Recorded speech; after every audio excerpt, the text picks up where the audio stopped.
Good morning everyone. আজি আমি যাত্ৰা আৰম্ভ কৰিম টিহুৰ পৰা তেজপুৰলৈ। এতিয়া আমি গৈ আছোঁ তেজপুৰ অভিমুখে। টিহুৰ পৰা আমি যাত্ৰা আৰম্ভ কৰিছোঁ উদ্দীপ্ত আৰু মই। আমি যিহেতু স্কুটিৰে গৈ আছোঁ, গতিকে আপোনালোকক তেজপুৰখন দেখাবলৈ আমি চেষ্টা কৰিম। তেজপুৰত কি কি আছে, কি কি যিমান পাৰোঁ আপোনালোকক দেখাবলৈ চেষ্টা কৰিম। আপোনালোকে চাই যাব। আমি এতিয়া বাইহাটা চাৰিআলি পাৰ হৈ আমি বৰ্তমান নাৰিকলী মন্দিৰত আমি পাইছোঁ।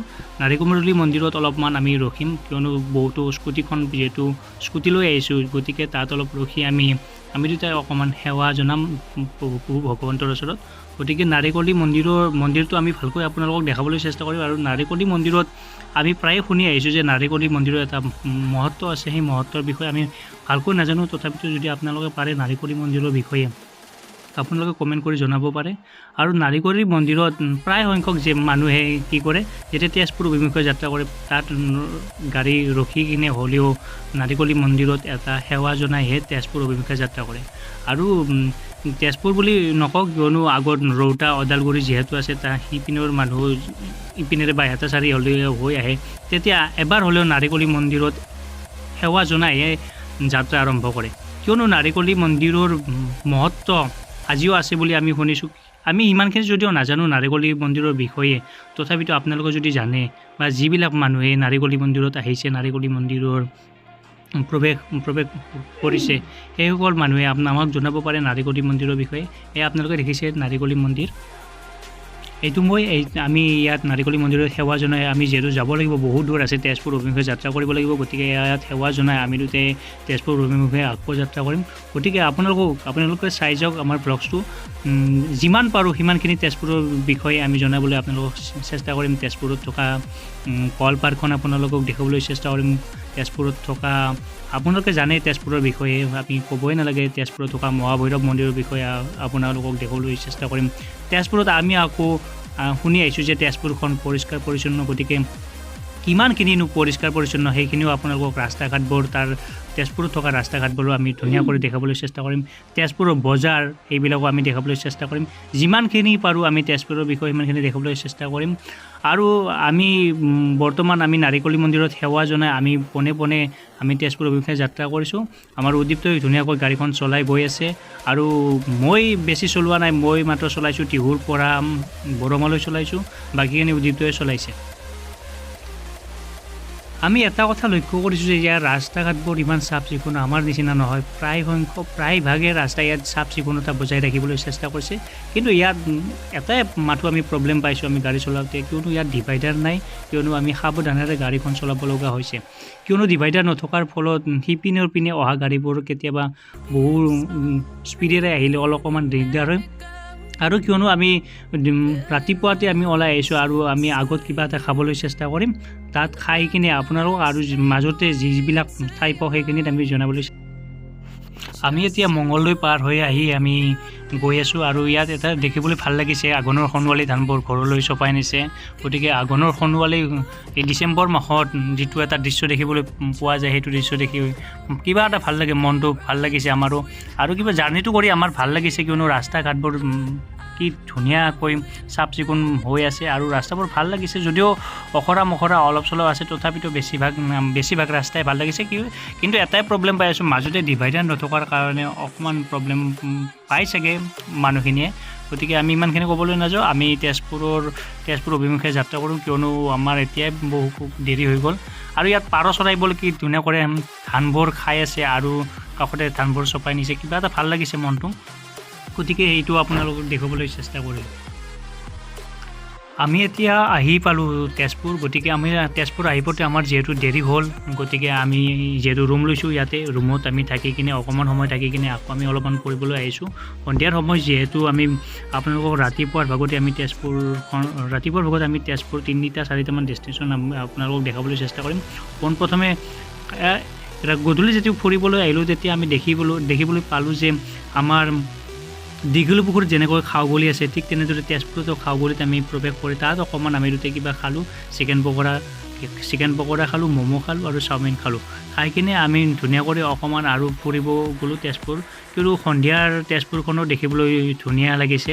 আৰু প্ৰায় ৰাস্তাবোৰ দেখি কিনে ইমান এটা ভাল লাগিছে যে আমাৰ যেনেকৈ গুৱাহাটী হওক বা যিকোনো ঠাইত হওক ৰাস্তাৰ কাষে কাষে কিবা কিবি পৰি থাকে, কিন্তু তেজপুৰত আমি সেইটো দেখিবলৈ পোৱা নগ'ল। সেইকাৰণে আমাৰ ভাল লাগিছে তেজপুৰখন চাফ চিকুণতা কিমান ধুনীয়াকৈ যে মিউনিচিপালিটি বৰ্ডে ৰাখিছে। আৰু এইখন তেজপুৰত থকা এখন সৰু পাৰ্ক, এইখন আমি ৰাতিপুৱাৰ ভাগত পাৰো যদি দেখিবলৈ চেষ্টা কৰিম।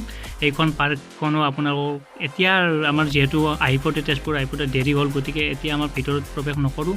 আমাৰ যিহেতু কষ্ট হৈছে আজি ইমান যিহেতু আমি এইখন পাৰ্কখনৰ নাম আমি আপোনালোকক ৰাতিপুৱাৰ ভাগত দেখিবলৈ চেষ্টা কৰিম। আৰু যিহেতু আমি ইমান টিহুৰ পৰা যিহেতু আহিছোঁ, বহুত কষ্ট হৈছে, গতিকে আমি ৰুমত অকণমান, আৰু এইটো হৈছে গণেশ মন্দিৰ গেট, গতিকে ৰাতিপুৱাৰ ভাগত আপোনালোকক দেখাবলৈ চেষ্টা কৰিম গণেশ মন্দিৰ। আৰু মহাভৈৰৱ মন্দিৰলৈ আমি ৰাতিপুৱা ওলাই যাম।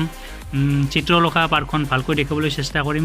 আৰু তেজপুৰত থকা বিভিন্ন কল পাৰ্ক, চিত্ৰলেখা পাৰ্কখনকে কল পাৰ্ক বুলি কোৱা হয় তাত। আৰু আমি তেজপুৰত যিখন জাহাজ ঘাট আছে, সেই জাহাজ ঘাটখনো আমি আপোনালোকক দেখাবলৈ চেষ্টা কৰিম। আৰু মহাভৈৰৱ মন্দিৰ, অগ্নিগড় পাহাৰ দেখাবলৈ চেষ্টা কৰিম, আপোনালোকে চাই যাব। এতিয়া আমি ওলাই আহিছোঁ জাহাজ ঘাটলৈ, আৰু জাহাজ ঘাটলৈ আহি আমি আপোনালোকক দেখাবলৈ চেষ্টা কৰিম। সেইখন হৈছে তেজপুৰত থকা কলীয়া ভোমৰা দলংখন আপোনালোকক আমি অগ্নিগড় পাহাৰলৈ গৈ নিচেই ওচৰৰ পৰা আমি দেখাবলৈ চেষ্টা কৰিম। আৰু জাহাজ ঘাটত কিছুমান জাহাজ আছে, সেই জাহাজবোৰ যিহেতু নচলে, কিয়নো ইয়াত এতিয়া পানী শুকাই গৈছে ব্ৰহ্মপুত্ৰৰ। বৰ্তমান আমি আছোঁ তেজপুৰৰ জাহাজ ঘাটত, গতিকে আপোনালোকে দেখিছে এইখন কলীয়া ভোমৰা দলংখন, আৰু ইয়াত যি জাহাজবিলাক আছে সেইখন কলীয়া ভোমৰা দলংখন। আৰু ইয়াত যে জাহাজবিলাক আছে, জাহাজবিলাক চলা নাই, কিয়নো ব্ৰহ্মপুত্ৰৰ পানী শুকাই গৈছে। আৰু ইয়াত দৃশ্যটো অলপমান লেতেৰা কৰি ৰাখিছে, কিয়নো ইয়াত বিভিন্ন ধৰণৰ আমি যেনেকৈ ব্ৰহ্মপুত্ৰত অশোক অষ্টমীৰ দিনাখন আমি অস্থিবোৰ অতুৱাওঁ, ইয়াত ঠিক তেনেদৰে ইয়াৰ মানুহখিনিও ঠিক তেনেদৰে শ্ৰাদ্ধ ইয়াতে কৰা হয়। মানুহৰ কিবা মৃতকৰ কিবা তিথি ইয়াতে কৰা হয়, গতিকে অকণমান লেতেৰা হৈছে যদিও আমি আপোনালোকক তেজপুৰত থকা জাহাজ ঘাটখন দেখিবলৈ চেষ্টা কৰিছোঁ। কিয়নো তাৰপিছত আমি যাম আমাৰ তেজপুৰত থকা অগ্নিগড় পাহাৰলৈ, গতিকে জাহাজ ঘাটখন আমাৰ উদ্দীপ্তই ধুনীয়াকৈ দেখাইছে। আৰু ব্ৰহ্মপুত্ৰ নদীখন কিবা এটা ভাল লাগিছে, আৰু পানীবোৰ ইমান ধুনীয়াকৈ হৈ আছে, কিবা এটা ভাল লাগিছে। গতিকে আপোনালোকক তেজপুৰত থকা জাহাজ ঘাটখন আপোনালোকক দেখাবলৈ চেষ্টা কৰিম। এতিয়া আমি তেজপুৰৰ অগ্নিগড় পাহাৰলৈ যাম, তাৰপিছতে আপোনালোকক দেখাবলৈ চেষ্টা কৰিম তেজপুৰত থকা কল পাৰ্কখন, তেজপুৰৰ চিত্ৰলেখা পাৰ্কখন দেখাবলৈ চেষ্টা কৰিম। বৰ্তমান আমি আছোঁ তেজপুৰৰ জাহাজ ঘাট বুলি কয় এইখিনি ঠাই। বৰ্তমান জাহাজ ঘাটত আছোঁ, আমাৰ উদ্দীপ্ত এইজন উদ্দীপ্ত। এতিয়া আমি ডাইৰেক্ট আহিছোঁ জাহাজ ঘাটৰ পৰা অগ্নিগড়লৈ। অগ্নিগড়খন আপোনালোকক দেখাবলৈ চেষ্টা কৰিম। আৰু এইটো অগ্নিগড়ত উঠি যোৱা ৰাস্তাটো অকণমান দেখাবলৈ চেষ্টা কৰিছোঁ, গতিকে অগ্নিগড়ত উঠি আমি অগ্নিগড়খন দেখাবলৈ চেষ্টা কৰিম। এইখন অগ্নিগড়ৰ মেইন গেট, গতিকে আমি ইয়াতে ভিতৰলৈ যাবলৈ চেষ্টা কৰিম। আমি অগ্নিগড়ত আহি অগ্নিগড়ৰ টিকট এইখন আপোনালোকে দেখিছে, অগ্নিগড়ত 30 টকা টিকটৰ এখনৰ মূল্য। আৰু যদি আপোনালোকে গাড়ী আনে, গাড়ীৰ এক্সট্ৰা কৰি আপোনালোকে 10 টকা ভৰিব লাগিব, কিয়নো ইয়াত পাৰ্কিঙৰ কাৰণে ব্যৱস্থা কৰা হৈছে। আৰু গাড়ীখন সুৰক্ষিত হৈ থাকিব আপোনাৰ গাড়ীখন আনিলে। আৰু এইটো হৈছে টিকট কাউণ্টাৰ, অগ্নিগড়ৰ টিকট কাউণ্টাৰ। এইখন মেইন গেটেৰে আমি প্ৰৱেশ কৰিম। আৰু আপোনালোকক অগ্নিগড়ত থকা কিনো আছে অগ্নিগড়ত আমি দেখাবলৈ চেষ্টা কৰিম। আমি দুটাই লাহে কৰি উঠি গৈছোঁ অগ্নিগড়লৈ। এইটো চিৰিৰে উঠি যাব লাগিব, কিয়নো আমি লঘনে আহিছোঁ, কিয়নো লঘনে আহিলে আমাৰ খালী পেটত যেতিয়া আপোনাৰ চেৰি বগাবলগীয়া তেতিয়া ভাল লাগে তাতকৈ, কিয়নো হেঁচা মাৰি নধৰে। এইখন হৈছে অগ্নিগড়ৰ আৰু অগ্নিগড়খননো কেনেকুৱা, অগ্নিগড় বুলি শুনি আহিছোঁ। তেজপুৰত আহিলে সকলোৱে কয় অগ্নিগড়খন চাব লাগে। আৰু আমি তিনিখন যিহেতু আমি ঠাই চাম, অগ্নিগড় চাম, অগ্নিগড়ৰ পৰা আমি আপোনালোকক চিত্ৰলেখা উদ্যানখন, অৰ্থাৎ সেইখনৰ কল পাৰ্ক বুলি কয়, এইখনো আপোনালোকক দেখাবলৈ চেষ্টা কৰিম। তাৰপিছত আমি লাষ্ট আমাৰ ঠাইখন যিখন আমি ঘৰতে ভাবি আহিছোঁ, মহাভৈৰৱ মন্দিৰ, ভগৱানৰ ওচৰত তাৰ এটা সেৱা জনাবলৈ আমি মহাভৈৰৱ মন্দিৰত উপস্থিত হ'ম। গতিকে মহাভৈৰৱ মন্দিৰখনো আপোনালোকক জনাবলৈ চেষ্টা কৰিম। এইখন হৈছে বেনাৰ, এইখনৰ আপোনালোকে চাই লওকচোন। আপোনালোকে গতিকে আৰু তেজপুৰৰ এটা শুনি আহিছে আপোনালোকে লিচুৰ কথা। তেজপুৰ লিচুৰ বাবে বিখ্যাত, তেজপুৰ এখন ঠাই, কন্যা নগৰী বুলি কোৱা হয় তেজপুৰক। গতিকে ইয়াত অগ্নিগড়ত উঠি যাওঁতে আপোনালোকে প্ৰায় সংখ্যক গছে লিচুৰ গছ দেখিবলৈ পাব আৰু আপোনালোকে কেতিয়াবা যদি তেজপুৰ ইউনিভাৰ্চিটিলৈ যায় তাতো অজস্ৰ লিচু থকা বুলি আমি শুনিছোঁ আমি কিন্তু ইউনিভাৰ্চিটিলৈ যাবলৈ আমি চেষ্টা নকৰি কিয়নো আমি উভতিব লাগিব দুদিন আমি অলৰেডি থাকি কিনে আপোনালোকক যিমানখিনি পাৰিলোঁ সিমানখিনি দেখুৱাবলৈ চেষ্টা কৰিলোঁ আমি এতিয়া চেৰি বগাই ওপৰলৈ উঠি গৈ আছোঁ কিয়নো প্ৰায় উঠিব লাগে তলৰ পৰা উঠিব যিহেতু লাগে অগ্নিগড়লৈ গতিকে অগ্নিগড়ত উঠি কিনে তাৰ পৰা কলীয়া ভমৰা দলংখন আপোনালোকক ভালকৈ দেখাবলৈ চেষ্টা কৰিম এইজন উদ্দীপ্ত আৰু মই গৈ আছোঁ এতিয়া বৰ্তমান উঠি চেৰিৰে গতিকে কিনো আছে তাত আমাৰ অগ্নিগড়ৰ বিষয়ে আমি শুনি আহিছোঁ যে তাত হৰিহৰৰ যুদ্ধৰ কথা উল্লেখ আছে তাৰপিছত গন্ধৰ্ব বিবাহৰ কথা তাত উল্লেখ আছে গতিকে কিনো আছে আহকচোন আমি চাওঁ কি আছে তাত আমি অগ্নিগড়ত উঠিলোঁ অগ্নিগড়ৰ পৰা ব্ৰহ্মপুত্ৰ নদীখন ওচৰৰ পৰা প্ৰত্যক্ষ কৰিবলৈ আৰু ইয়াত অগ্নিগড়ৰ চাগে কৰ্মচাৰীসকলে কিছুমান গছ ৰোপণ কৰিছে আৰু সেইখন ব্ৰহ্মপুত্ৰ নদী আৰু আপোনালোকক যিহেতু জাহাজ ঘাটৰ পৰা কৈছিলোঁ যে কলীয়া ভোমৰা দলংখন ইয়াৰ পৰা কলীয়া ভোমৰা দলংখন দেখিবলৈ ধুনীয়া কৰি প্ৰত্যক্ষ কৰিব পাৰি আপোনালোকক দেখাবলৈ চেষ্টা কৰিম যে ইয়াৰ পৰা ব্ৰহ্মপুত্ৰ নদীখন নিচেই ওচৰতে দেখিবলৈ পোৱা যায় এইটো উষা আৰু চিত্ৰলেখাৰ মূৰ্তি আৰু আপোনালোকে জানে যে বানৰজাৰ জীয়ৰী উষা আৰু উষাৰ সখীয়েক চিত্ৰলেখা গতিকে ইয়াত উষা চিত্ৰলেখাৰ ষ্টেচু বনাইছে গতিকে আৰু ইয়াৰ পৰা আপোনালোকক দেখাবলৈ প্ৰায় সুখী হৈছোঁ যে কিয়নো ইয়াৰ পৰা মই জুম কৰি দেখাবলৈ চেষ্টা কৰিম কলীয়া ভোমৰা নিচে কাষতে থকা অৰ্থাৎ অগ্নিগড়ৰ পৰা কলীয়া ভোমৰা দলংখন ভালদৰে প্ৰত্যক্ষ কৰিব বুলি মই আপোনালোকক জুম কৰি দেখুৱাইছোঁ যে সেইখন কলীয়া ভোমৰা দলং আৰু কিবা এটা দৃশ্যটো চাওকচোন আপোনালোকে দৃশ্যটো চাই কিবা এটা ভাল লাগিব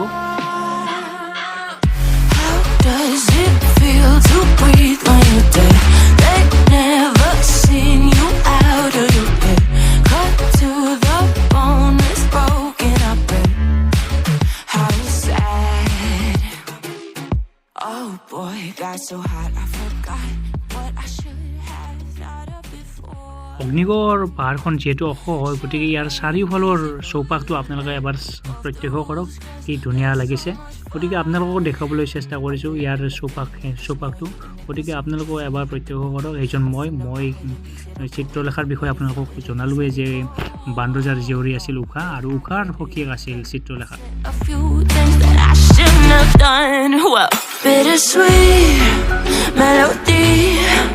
When I dance on your flight, 'cause I know what you don't.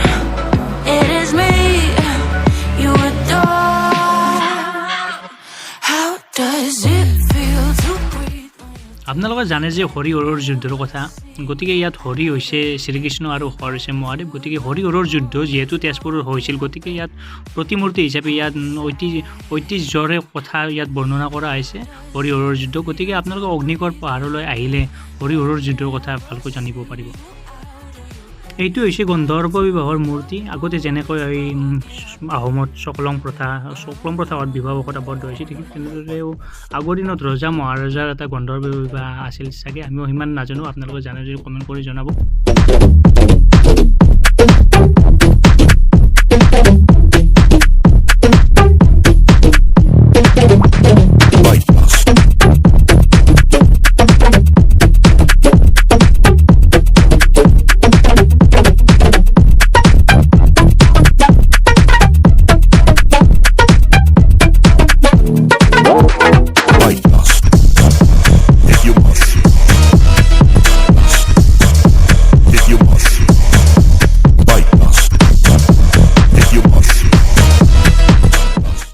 এতিয়া আমি অগ্নিগড় পাহাৰৰ পৰা ওলাই আহিলোঁ কিয়নো আমি এতিয়া যিহেতু যাম আমি চিত্ৰলেখা উদ্যানলৈ গতিকে আমি ইয়াত বেছি দেৰি নকৰিলোঁ গতিকে আমি ওলাই আহিলোঁ আমি দুটাই আৰু আমি তেজপুৰৰ অগ্নিগড়ত থকা আমি হৰিহৰৰ যুদ্ধৰ কথাকে আদি কৰি কলীয়া ভোমৰা দলংখন ভালকৈ প্ৰত্যক্ষ কৰিলোঁ অগ্নিগড়ৰ পৰা আৰু ইয়াত লিচুৰ বাগানৰ কথা আপোনালোকক কৈছে অজস্ৰ লিচু বাগানৰ কথা আছে আৰু গন্ধৰ্ব বিবাহৰ পৰা ধৰি চিত্ৰলেখা উষা চিত্ৰলেখাৰ বিবাহৰ কথা উল্লেখ আছে গতিকে ভাল লাগিছে আমি যিহেতু ব্যস্ত এখন পৃথিৱীত গতিকে আৰু আগত আছে মহাদেৱ শিৱ বাবাৰ মূৰ্তি এটা ধুনীয়া কৰি স্থাপন কৰা হৈছে গতিকে তাত আমি দুটাই অলপ সেৱাও কৰিলোঁ।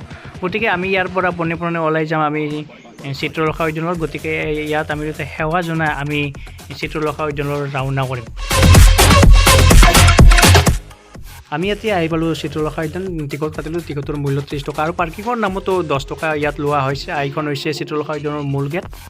এতিয়া আমি মূল গেটেৰে প্ৰৱেশ কৰি চিত্ৰলেখা উদ্যানলৈ সোমাই আহিলোঁ আৰু কিনো ইয়াত চিত্ৰলেখা উদ্যানতনো কি আছে সেই বিষয়ে আমি চাম আৰু কিনো আপোনালোকক দেখাবলৈ পাৰোঁ। আৰু ইয়াত শিলেৰে কিছুমান ভাস্কৰ্য আছে বুলি ক'ব পাৰি, শিলেৰে বনোৱা প্ৰাচীন বহুত পুৰণি দিনত বনোৱা আছিল। গতিকে ইয়াত কিনো আছে এইবিলাক দেখিছে, শিলেৰে বনাই থৈছে, বহুত পুৰণি এইবিলাক। গতিকে আপোনালোকৰ ভিতৰতনো কিনো আছে, চিত্ৰলেখা উদ্যানৰ ভিতৰত কিনো আছে। কিন্তু এটা কথা ভাল লাগিছে, চিত্ৰলেখা উদ্যানত সোমাই আহি আমাৰ এটা ভাল লাগিছে, কিয়নো ইয়াৰ যিটো প্ৰাকৃতিক দৃশ্য সেই দৃশ্যটোৱে আমাৰ বেছি ভাল লাগিছে, মন চন ভাল লাগি গৈছে। কিয়নো আমি যিহেতু ব্যস্ত এখন পৃথিৱীত জীয়াই থাকোঁ, গতিকে ইয়াত আহি কিবা এটা ভাল লাগিছে। গতিকে আমি ভিতৰত সোমাই আহিছোঁ আৰু ইয়াৰ সৌন্দৰ্যটো দেখি ইমান আমি আত্মহাৰা হৈ গৈছোঁ। ইয়াত শিলৰ কিছুমান স্তম্ভ আকৃতিৰ নিচিনা বনাই থৈছে, এই কলপাৰ্ক বুলি কয় মানে চিত্ৰলেখা উদ্যান। এইখনৰ এটা বনাইছে,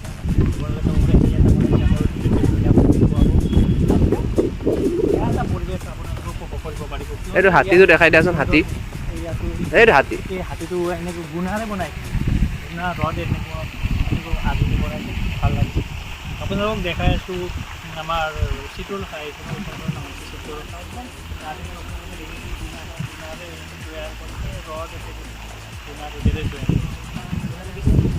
ইপিনে দেখাই দিয়া উদ্দীপ্ত, ইপিনে এটা মুঠতে চাব আমি এটা চিত্ৰলেখা উদ্যানত আহিলে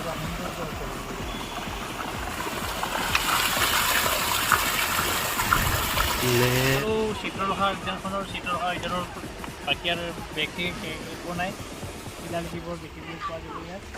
ইয়াত বহুত ল'ৰা ছোৱালী আহি আছে, স্কুলৰ ল'ৰা ছোৱালীবিলাক আহি আছে ইয়াত চিত্ৰলেখা উদ্যান চাবলৈ।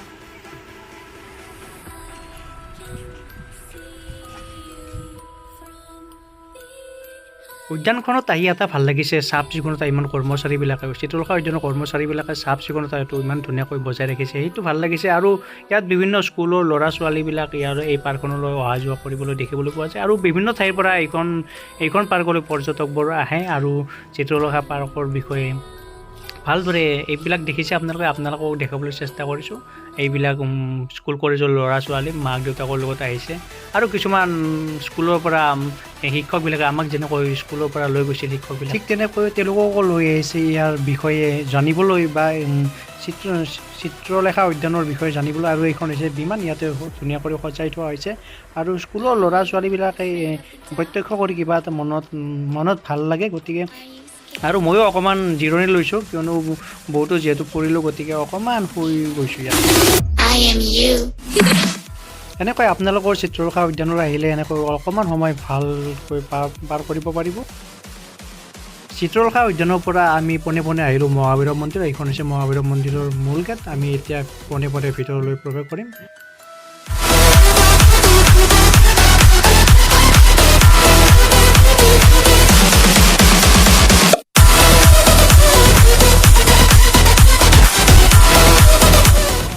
মন্দিৰৰ পৰা ওলাই আহি দেখিলোঁ যে পুলিচৰ পেৰেড, কিয়নো সিদিনা আছিল 2 ডিচেম্বৰ, অসম দিৱস উপলক্ষে পুলিচবিলাকে এনেদৰে পেৰেড কৰিছে ৰাস্তাৰে, তেজপুৰৰ মাজেৰে পেৰেড কৰি গৈছে। আৰু আমি বেছি দীঘলে নকৰোঁ, কিয়নো আমি অকণমান ৰেষ্ট লৈ আমি ঘৰলৈ যাম। গতিকে আপোনালোকে যদি ভিডিঅ'টো ভাল পায় নিশ্চয় আপোনালোকে লাইক আৰু কমেণ্ট এটা কৰিবলৈ একেবাৰে নাপাহৰিব। আমি এতিয়া ঘৰলৈ উভতিম। গতিকে আমাৰ যাত্ৰাটো দীঘলীয়া যাত্ৰা হ'ল। আমাৰ টোটেল যাত্ৰা হৈছে 461 কিলোমিটাৰ। ঘৰৰ পৰা ওলাইছিলোঁ 1953 কিলোমিটাৰ, এতিয়া হৈছে আপোনাৰ